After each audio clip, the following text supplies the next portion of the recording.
Всем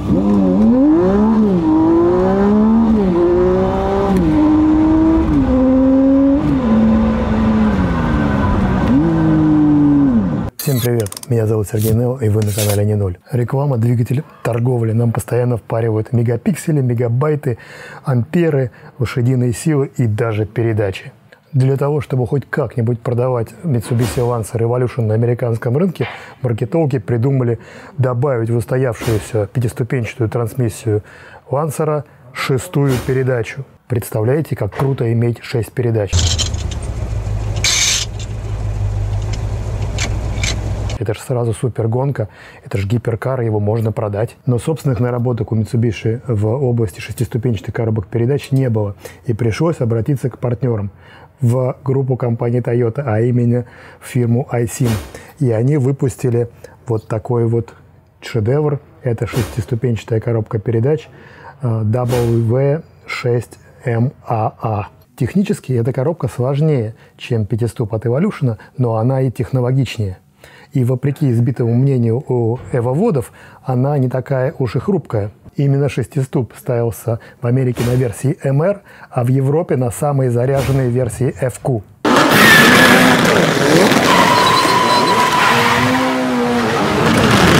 Так чем же так хорош или плох шестиступ от Evolution, и можно ли его установить на 6А13 Twin Turbo от Mitsubishi Galant VR4? Об этом всем смотрите далее. Если на 6А13 взять и прикрутить шестиступ от Evolution, то получится вот такая картина.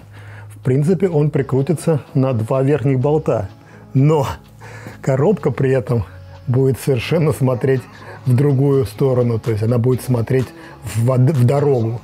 Вон там у нас хвостовик кардана должен уходить, и он будет наклонен вот так вот вниз.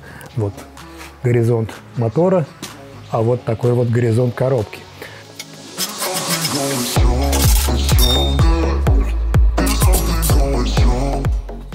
Но все ли так плохо, как выглядит на первый раз? На самом деле не все. Если взять ту же самую шайбу, которая стоит между практически каждым мотором и коробкой передач, и приложить ее к шестиступой коробке, то будет видно, что совпадает уже намного больше отверстий. То есть вот здесь возле стартера отверстия, 2 отверстия внизу поддона и 2 отверстия возле раздатки. И на эти отверстия, в принципе, можно ее закрепить. И лишь смещение 2 ушей верхнего крепления не позволяет установить мотор ровно. Точнее, коробку ровно относительно мотора. То есть получается, что вот эти вот нижние все отверстия у шестиступа с 6А13 совпадают. И вот эти 2 не совпадают. Ну, и вот это ухо, кажется, тоже.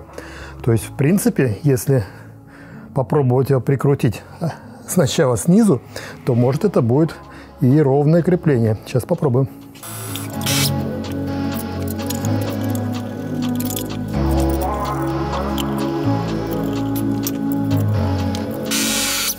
И вот теперь, когда я закрепил на нижние болты, картина, конечно, кардинально поменялась.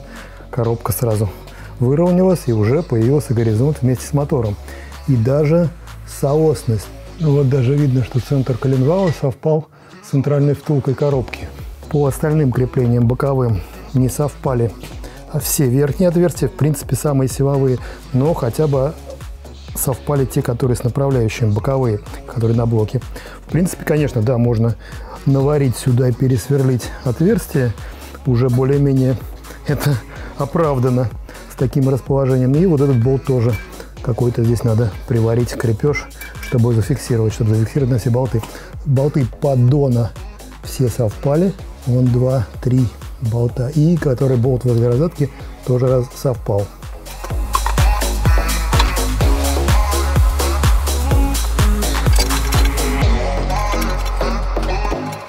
Итого, на 6А13 шестиступ прикрутить возможно. Чуть-чуть колхоза, но совсем чуть-чуть. И вот так вот это все будет выглядеть. Дальше станет раздатка, но самое главное, что горизонт мотора и горизонт коробки у нас совпал полностью. Да и, в общем-то, основные крепления тоже. Небольшие будут нюансы со стартером, но в целом достаточно решаемые, потому что основные отверстия стартера совпадают. Если интересны мои мысли, как установить эту коробку на 6А13 без применения сварки, напишите в комментариях, и я сниму об этом отдельное видео. Я уже прикручивал эту коробку к другому V6 мотору, это 6G75. Делаю это с помощью вот такой вот переходной плиты. И об этом также есть много видео на моем канале. Переходите, кому интересно, смотрите. Ну а сейчас же самое интересное, что у нее внутри. Внешне все валы также примерно одинаковой длины, при том, что здесь 6 передач, здесь 5 передач. Длина первичных и вторичных валов примерно одинаковая, то есть она отличается буквально на несколько миллиметров. И это отличие заставляет уместить 6 передач в длину 5 передач. При этом пришлось, конечно же, сделать какие-то передачи шестеренки поуже. Это относится ко всем передачам, начиная с 3-й. Но первые и вторые на 6-ступе, они даже пошире, чем на 5-ступе. Но основная беда 6-ступа в том, что, в отличие от 5-ступа, вторичный вал здесь неразборный. То есть он неразборный по каталогу. На него невозможно купить новых запчастей. Он идет как единая деталь, в отличие от 5-ступа, на котором каждую деталь можно заказать отдельно. Любой подшипник, любую муфту, любой синхронизатор можно заказать. Здесь же только вторичный вал в сборе. И это накладывает огромное ограничение на ремонт этих коробок. Почему их и считают очень ненадежными. Хотя фактически по своим техническим характеристикам она вполне и очень даже надежна. Тоже внешняя надежность 6-ступа визуально очень хорошо заметна по его финальной передаче. Ведомая шестерня, которая установлена на межосевом дифференциале, она просто огромная и выглядит, конечно, намного надежнее. Огромные шлицы, больший диаметр, ну и, соответственно, меньшее передаточное число. Она менее скоростная, в отличие от VR4 пары, но такая же, как на РС-очной коробке 5-ступ. Что же касается надежности, что в одной коробке, что в другой коробке, есть два основных момента. Это масло. А точнее, я бы сказал, его уровень. Вот поезженная коробка 5-ступ, вот поезженная коробка 6-ступ, что на одной, что на другой синюшная муфта 3-4 передачи. В принципе, это та передача, которая выше всего находится в масляной ванной коробке. Особенно при вращении от нее очень сильно отлетает, отгоняется масло, и происходит эффект сварки, то есть она приваривается, нагревается, эти муфты приходят в негодность и блокируют в основном 3-4 передачу. Но в принципе эта проблема и на 5-ступе также есть. Сам первичный вал на 6-ступе в принципе похож на первичный вал на 5-ступе. Те же вырезанные первые передачи на валу и набор остальных передач заменяемых. Честно говоря, вторичный вал никогда не разбирал. Не могу сказать, из чего он состоит, потому что я их просто коплю как зипы, если есть возможность, а перебирать их не получается ни из чего. При этом, что не сделаешь ради подписчиков, разберу-ка я и вторичный вал тоже, посмотрим, из чего он состоит.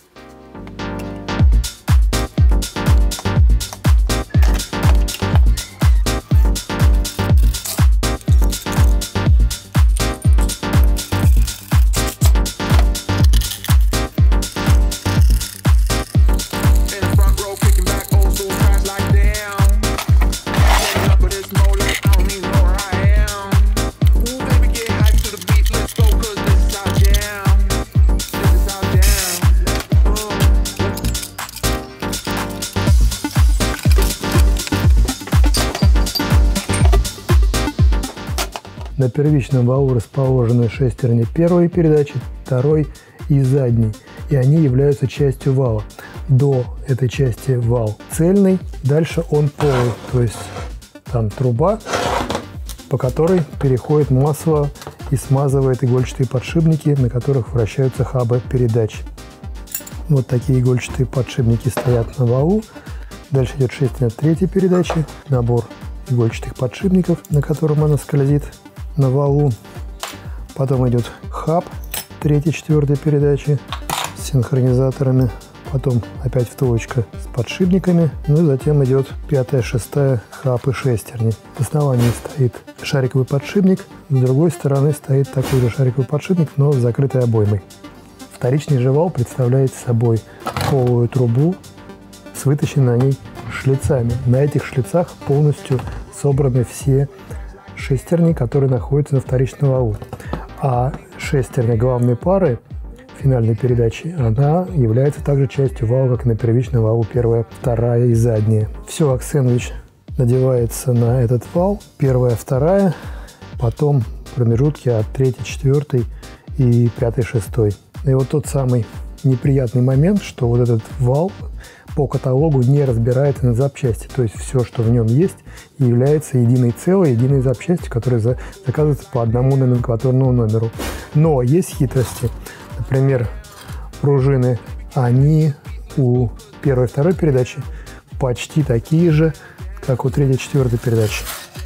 То есть, в принципе, третью и четвертую, которую можно купить в каталогу, если заказать, то можно будет поменять вместо первой и второй.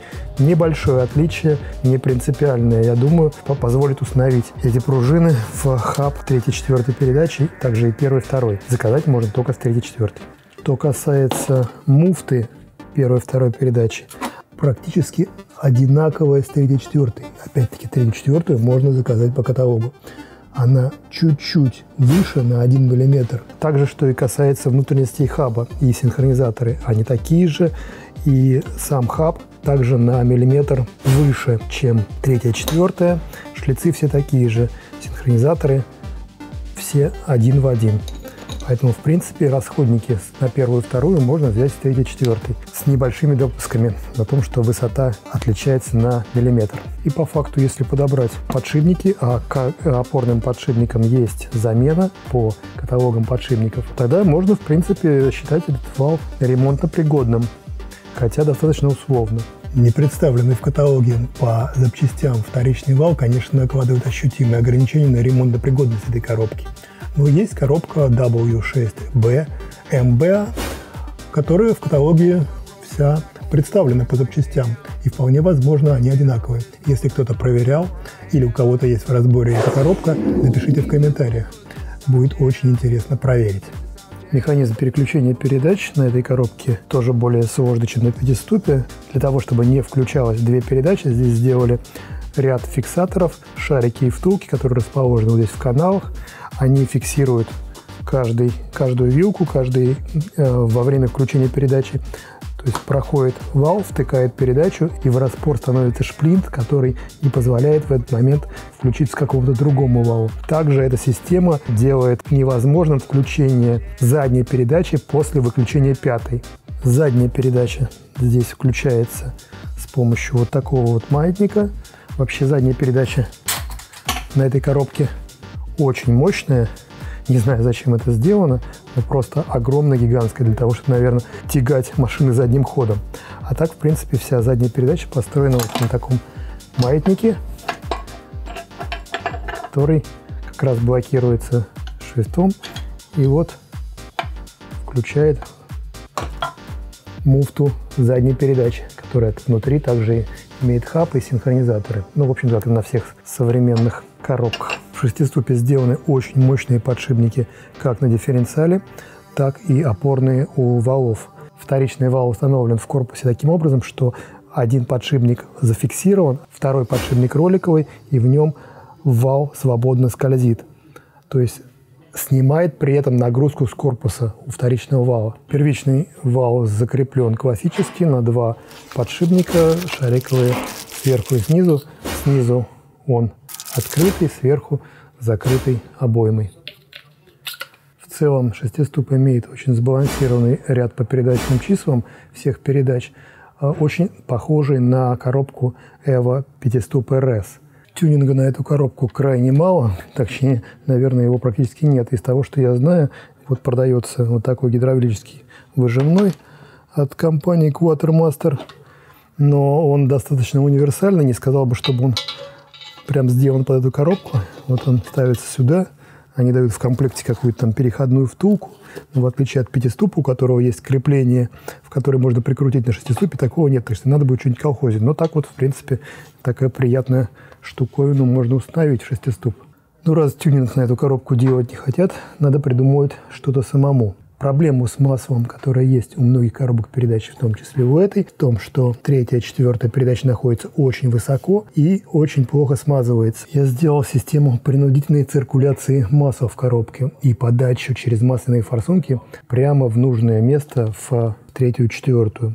Вон там расположен ряд масляных форсунок. Так здесь будут вкручены форсунки, потом стоит масляная рейка и внешний электрический масляный насос со своим фильтром. Если кому интересно, напишите в комментариях, и я расскажу про свою систему циркуляции и смазки передач отдельно, в отдельном видео. То, конечно, у этой коробки есть свои плюсы, свои минусы. Слабые передачи после 3-й, зато 1-я, 2-я и задняя очень мощные. Несменный передаточный ряд, и в том числе финальная пара, зато очень сбалансированный передаточный ряд и очень приятный селектор передач, как на Porsche.